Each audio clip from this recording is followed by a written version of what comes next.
Good evening champions, आपका हमारे channel पे स्वागत है। चैनल का नाम रहेगा मैथ विद मोनू मास्टर भाई। ठीक है, अगर आप हमारे चैनल पे न्यू हैं तो आप हमारे चैनल पे विजिट करें और प्लेलिस्ट में जाकर अपनी क्लास से संबंधित वीडियो को देखे हुए। ठीक है, पिछली वीडियो जब हमने मिसलेनियस एक्सरसाइज के 8 क्वेश्चन कंप्लीट करवा दिए थे भी, अगर वहाँ तक कोई प्रॉब्लम आप दोबारा पूछ सकते हो भाई। इस वीडियो के अंदर हम इस एक्सरसाइज के नेक्स्ट क्वेश्चन करेंगे। तो 9th क्वेश्चन के स्टेटमेंट मैंने ऑलरेडी यहाँ पे नोट कर दी है भाई। तो 9th क्वेश्चन में क्या दे रखा है, आर को रिलेशंस दे रखा है सेट बिल्डर फॉर्म में भाई। तो ए बी कोड रिपेयर है, ए और बी आपके बिलोंग टू नेचुरल नंबर हो गए, A is equal to B square, ये को रिलेशन दे रखे हैं। आर फॉलोइंग ट्रू भाई, नीचे 3 पार्ट दे रखे हैं, A belong to R for all A belong to natural number. ठीक है, सेकंड पार्ट रहेगा आपका A B belong to R implies. Implies का मतलब ये गिवन है तो ये प्रूव करना होता है, इम्प्लाइज के बाद बड़ा प्रूव करना होता है। ठीक है, तो B A belong to R B. Third part में क्या है, A B belong to R and B C belong to R. ये दो ऑर्डर पेयर है, अगर आपको बिलोंग टू आर है तो इम्प्लाइज मतलब है अगर ये रिलेटेड है तो ये थर्ड भी आर भी रिलेटेड होना चाहिए, अगर नहीं होगा तो स्टेटमेंट आपकी क्या हो जाएगी, फॉल्स हो जाएगी भाई। ठीक है, 3 पार्ट दे रखे, तो पार्ट 1 देखे भाई पहले भी, तो स्टेटमेंट के अकॉर्डिंग चलेगा भाई। तो पार्ट 1 में जो दे रखा है वो चीज़ें हम यहाँ पे नोट कर लेते हैं भाई। इसमें दे रखा है A belong to R for all भाई। तो यहाँ पे दे रखा है for all A belong to natural number, और रिलेशंस ये दे रखा है A is equal to B square. Use इसी का होना है A is equal to B square का, और ए बी की वैल्यू रहेगी और नेचुरल नंबर रहेगी। ये चीज़ें भी आपको फोकस करनी है माइंड में भी। ठीक है, यहाँ पे भी ए बिलोंग टू नेचुरल नंबर है, तो आप नेचुरल नंबर की वैल्यू रखो। अगर ये ऑलवेज अगर ट्रू आएगा तो आपकी स्टेटमेंट ट्रू हो जाएगी भाई। ऑलवेज हर वैल्यू पे ट्रू होना चाहिए, इन्होंने एक वैल्यू पे ट्रू हो गया। ठीक है, जैसे मान लो मैंने let A is equal to 1 ले लिया, इस पे चेक करूंगा मैं इसको। ठीक है, तो यहाँ पे ए इज इक्वल टू 1 का मतलब है कि ए की वैल्यू ऑर्डर पेयर जो बनेगा वो 1 1 का बनेगा भाई। दिस इम्प्लाइज, अब ऑर्डर इसके अंदर अप्लाई करेंगे तो 1 इज इक्वल टू 1 का स्क्वायर। तो ये तो आपका क्या आ जाएगा भाई, 1 इज इक्वल टू 1 आएगा, मीन्स ये क्या आ गया, सही आ गया, मतलब ये ट्रू है ये।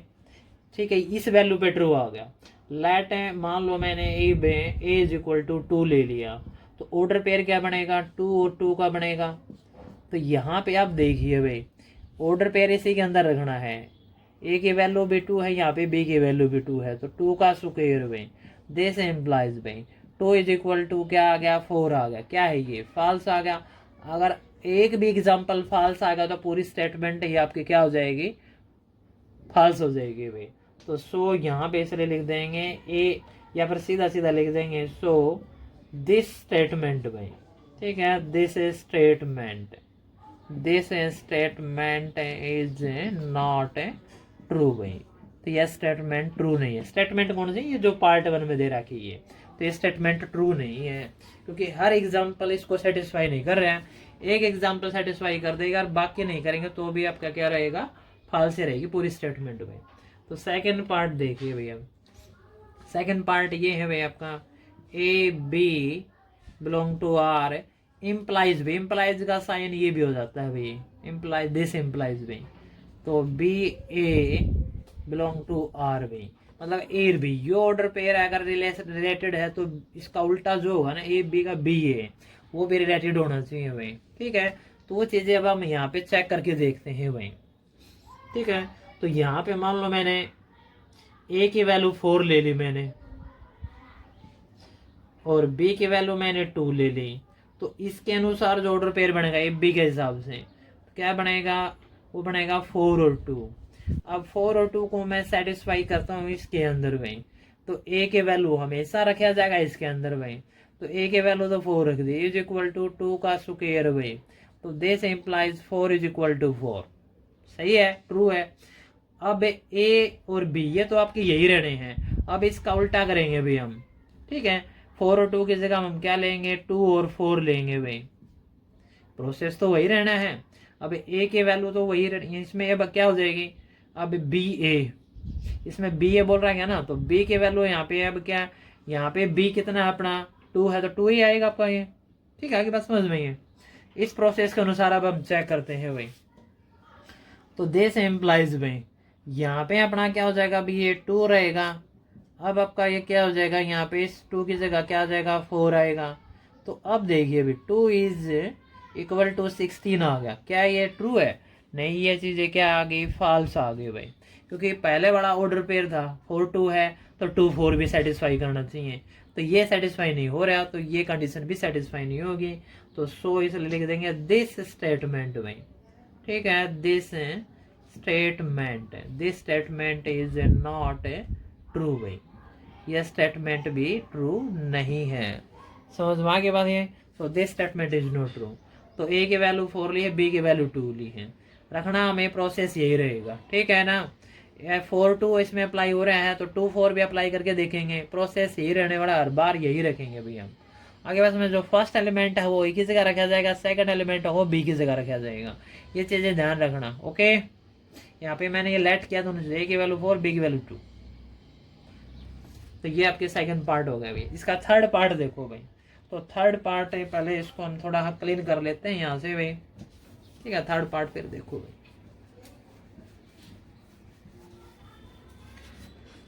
अब थर्ड पार्ट आ गया सीधा भाई। थर्ड पार्ट की स्टेटमेंट आपके सामने है भाई, तो इसकी कैलकुलेशन देखिए भाई।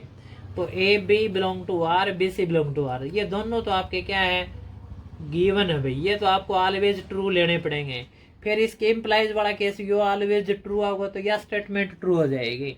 ये ऑलवेज आपको ट्रू लेने हैं, ये ऑलवेज ट्रू आएगा तो स्टेटमेंट ट्रू है, अगर ये नहीं आएगा तो स्टेटमेंट आपकी फॉल्स हो जाएगी भाई, ठीक है।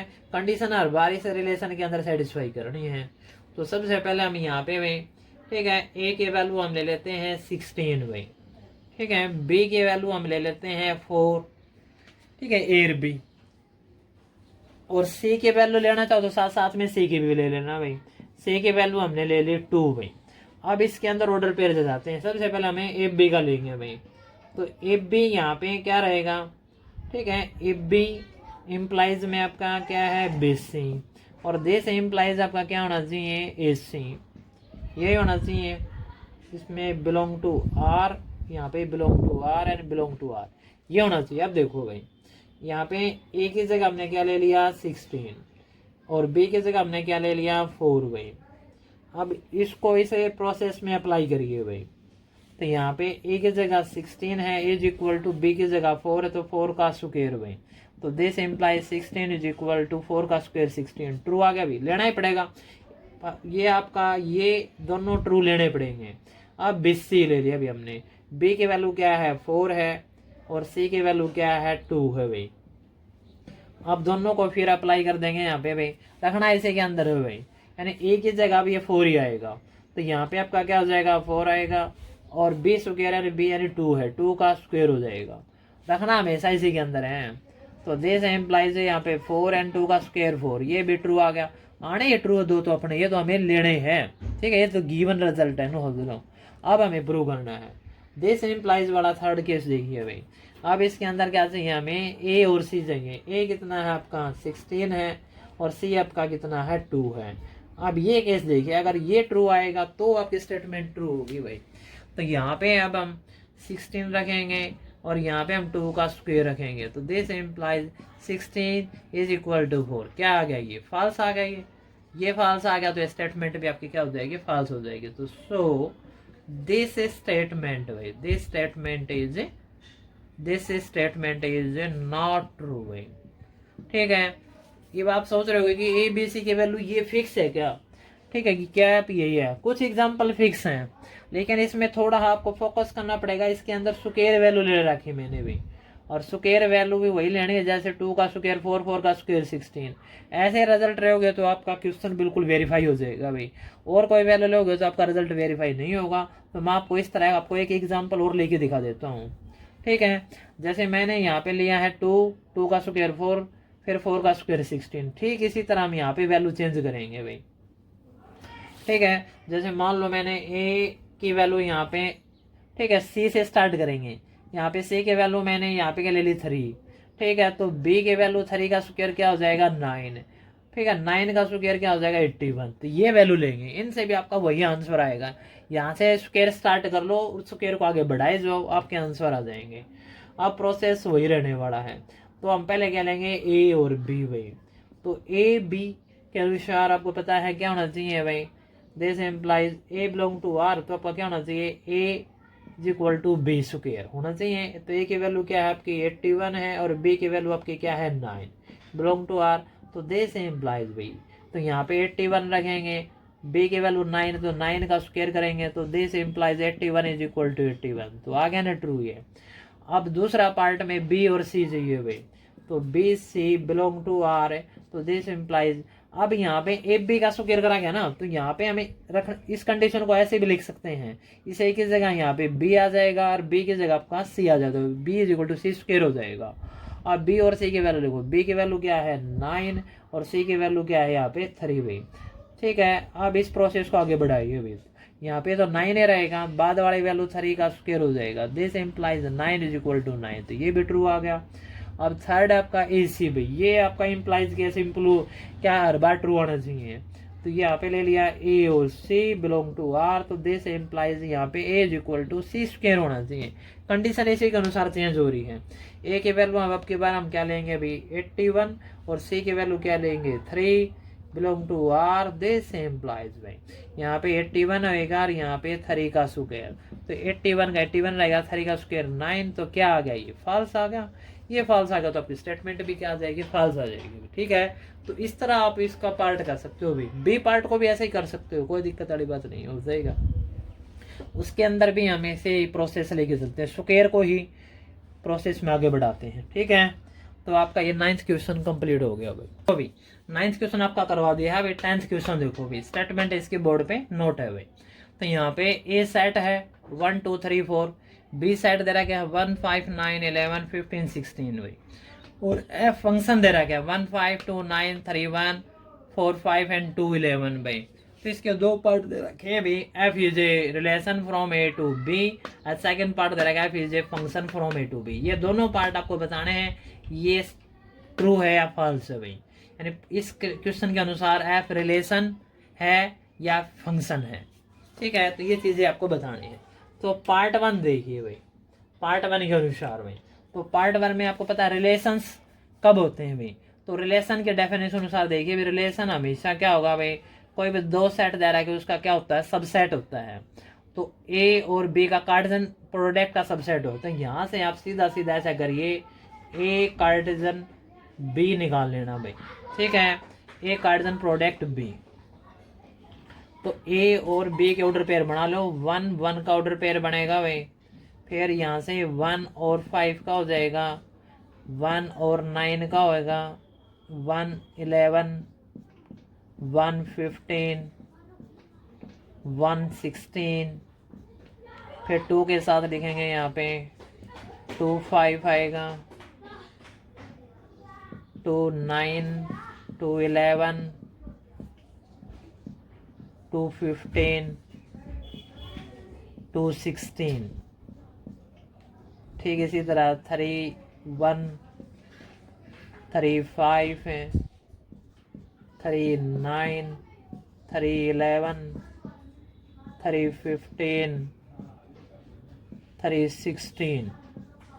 इसी तरह 4 के बनेंगे ऑर्डर पेयर, 4 1 4 5 है, 4 9 4 11 4 15 एंड 4 16। ये ऑर्डर पेयर बनेंगे भाई, ए और बी का कार्टेशियन प्रोडक्ट हो गया। जो रिलेशंस के डेफिनेशन है आपको पहले बताई थी, जो रिलेशंस होता है वो ऑलवेज के हो गई, जो होता है सबसेट ऑफ कार्टेशियन प्रोडक्ट भाई। तो अब आर के जो एलिमेंट है वो ए बी के अंदर क्या होने चाहिए, सारे के सारे इन्वॉल्व होने चाहिए भाई, तभी इसका सबसेट होगा ना। ये डेफिनेशन है ये, इस कंडीशन से। ये देखो, ये अपना जो फंक्शन दे रखा है ये 1 5 है, 1 5 इसके अंदर मिलेगा भाई, ये रहा। ठीक है, आप इसको टिक करके भी समझ सकते हो। 2 9 भाई, 2 9 चेक कर लो भी इसके अंदर है क्या है, ये रहा भाई 2 9 भी है। ठीक है, 3 1 भाई, तो 3 1 भी इसके अंदर मिलेगा आपको भाई, 3 1 ये एलिमेंट भी हो गया। 4 5 चेक करिए, 4 5 एलिमेंट भी इसके अंदर मिल गया भाई ये, और 2 11 भी इसके अंदर मिल जाएगा कहीं पे कहीं पे, ये रहा भाई 2 11 भी भाई। सारे के सारे ऑर्डर पेयर इसके अंदर है, और ये आपका ए क्रॉस बी यानी एक कार्टेशियन प्रोडक्ट बी है। फंक्शन यानी वो रिलेशन से रिलेटेड है, तो ये इसका सबसेट हो गया भाई। सबसेट होगा तो ये इसका फंक्शन हो जाएगा। तो सो इसे लिख देना भाई, R is subset of A cross B होगा ये, तो एफ इज ए, तो एफ इज ए क्या हो जाएगा भाई, रिलेशन हो जाएगा। तो ये पार्ट 1 तो ट्रू हो गया भाई। So F is a relation from A to B में, तो ये पार्ट 1 आपका ट्रू है भाई। समझ में आ गया बात ये। आप इसका सेकंड पार्ट देखो भाई, सेकंड पार्ट है, ठीक है, पार्ट 1 आपका कंप्लीट हो गया, हम इसको साफ कर लेते हैं, सेकंड पार्ट इसके नीचे ही करवा देंगे भाई। अब सेकंड पार्ट देखो भाई, सेकंड पार्ट आ गए भी हम। तो सेकंड पार्ट में फंक्शन भी, तो अब फंक्शन के डेफिनेशन फॉलो करेंगे भी हम। ऊपर थी रिलेशन के डेफिनेशन, रिलेशन के डेफिनेशन के अकॉर्डिंग हमने कार्टेशियन प्रोडक्ट निकाला था। तो फंक्शन के डेफिनेशन में क्या होगा कि जो डोमेन है उसका हर एक एलिमेंट यूनिक इमेज होगी भाई। वो चीज़ें अब हम यहाँ पे चेक करेंगे भाई, ठीक है, वो चीज़ें आप यहाँ से एरो डायग्राम से चेक कर लेंगे भाई। तो ए सेट यहाँ पे है, ये बी सेट है, क्योंकि फंक्शन जो रिलेटेड ए टू बी है, तो यहाँ पे एलिमेंट होंगे 1 2 3 4, और यहाँ पे है ये 1 5 9 11 15 16 भाई।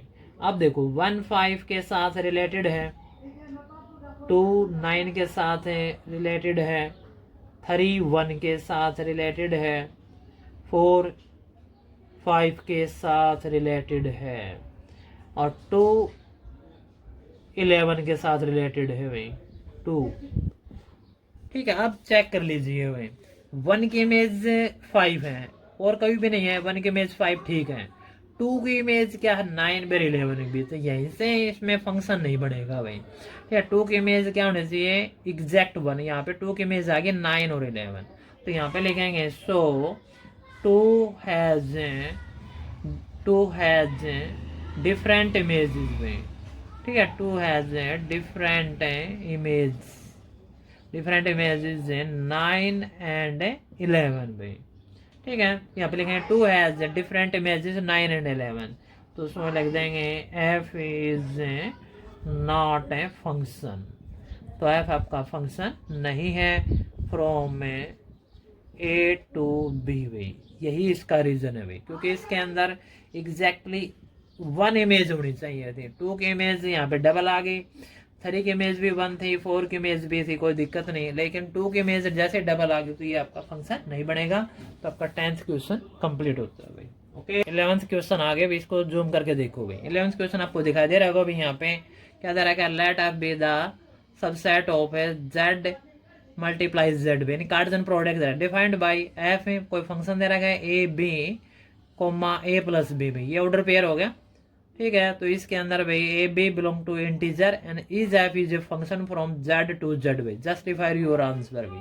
तो स्टेटमेंट मैंने आपकी बोर्ड पे भी नोट कर रखी भाई, तो आप बोर्ड पे भी देख सकते हो भाई। तो यहाँ पे देखो भाई, तो 11th क्वेश्चन भाई, तो ये स्टेटमेंट हो गई, ये कोई फंक्शन दे रखा है, चेक करके बताना है कि ये फंक्शन इंटीजर टू इंटीजर है या नहीं है भाई, ठीक है। तो यहाँ पे ए और बी की वैल्यू क्या है, इंटीजर है भाई।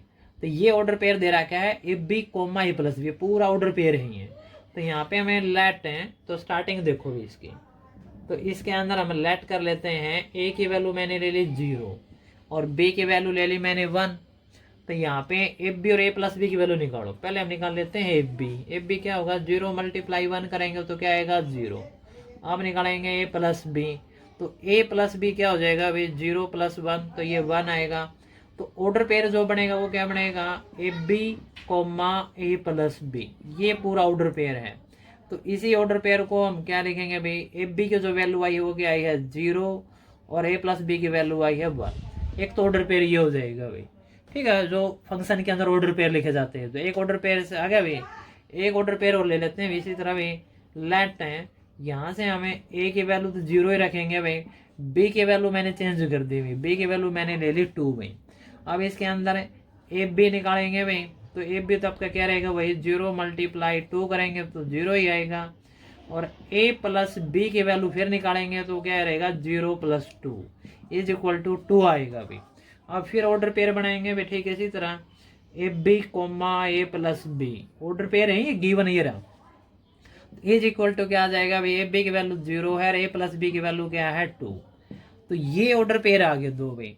अब यहाँ से ऑर्डर पेयर कंफर्म हो गया कि 0 ऑर्डर पेयर, देखो 0 आपका क्या है डोमेन है, और 1 2 आपके क्या है, ये रेंज है। तो 0 की इमेज के आगे 1 और 0 की इमेज के आगे 2। तो फंक्शन के अंदर एक ही एलिमेंट के दो इमेज तो नहीं हो सकते हुए, ठीक है ना। तो यहाँ पे क्या लिखेंगे, 0 has way, 0 has different images, ठीक है। 0 has different image, different image 1 and 2। समझ के बाद ये 0 की इमेज 1 भी है, 0 की इमेज भी 2 है। तो उससे पहले आप ये भी लाइन लिख सकते हो भाई, इट इज क्लियर दैट, ठीक है, it is clear that 0 has a different image 1 and 2। तो सो f is not a function, ठीक है। f is not function because, आप और भी रीजन देना चाहो तो ये भी रह जाए, because 0 has not unique image में। और यूनिक इमेज के बारे में आपको बता रखा है, जिसकी केवल एक इमेज होती है उसी को यूनिक बोलते हैं। तो आपका 11th क्वेश्चन कंप्लीट हो गया भाई, ठीक है। इसके अंदर आप कोई भी एग्जांपल ले सकते हो, लेकिन कंडीशन ये रहेगी ए बी की वैल्यू आपकी इंटीजर है। तो 0 आपका इंटीजर है, 1 भी आपका इंटीजर है, ठीक है।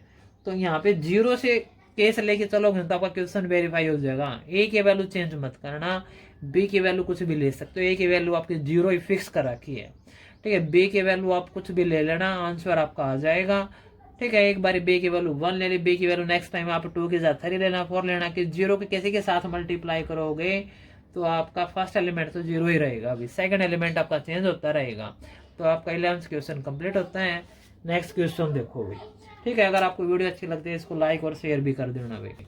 मैं आपको इसको जूम करके दिखा देता हूँ। पहले 12th क्वेश्चन में क्या दे रखा है भाई, लेट ए, कोई सेट दे रखा है 9 10 11 12 13 and let F A tends to N भाई।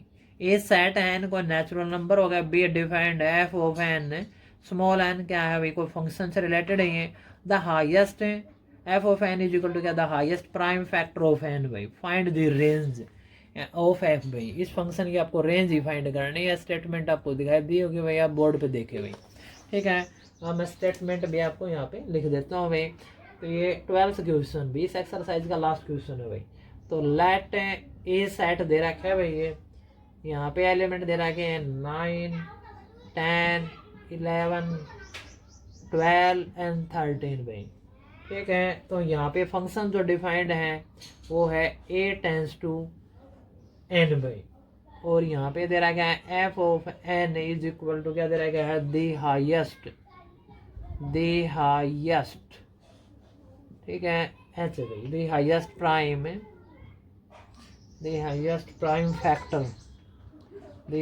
प्राइम फैक्टर ऑफ एन भाई, और फाइंड द रेंज भी। तो रेंज आपको फाइंड करनी है, क्या फाइंड करनी है, रेंज। ये चीजें हमें फाइंड करनी है। आगे बात समझ में, क्वेश्चन स्टेटमेंट हो गई है, तो रेंज हमें फाइंड करनी है। अब क्वेश्चन देखो भाई, सॉल्यूशन भाई। तो सबसे पहले आपको पता है एफ ऑन जो फंक्शन हो हाईएस्ट प्राइम फैक्टर होगा भाई। तो पहले आप इनके प्राइम फैक्टर बना लो भाई। 9 के प्राइम फैक्टर अलग से आपको सिंपल तरीका बता रहा है, ये फैक्टर है, प्राइम फैक्टर ऐसे बनेंगे भाई, ठीक है। 10 के भी प्राइम फैक्टर बना लो, 2 5 है। फिर यहाँ पे 11 के भी प्राइम फैक्टर बना लो, ठीक है। 12 के भी प्राइम फैक्टर बनाओ, 2 6, 2 से यहाँ पे 3 और 3 से यहाँ पे 1।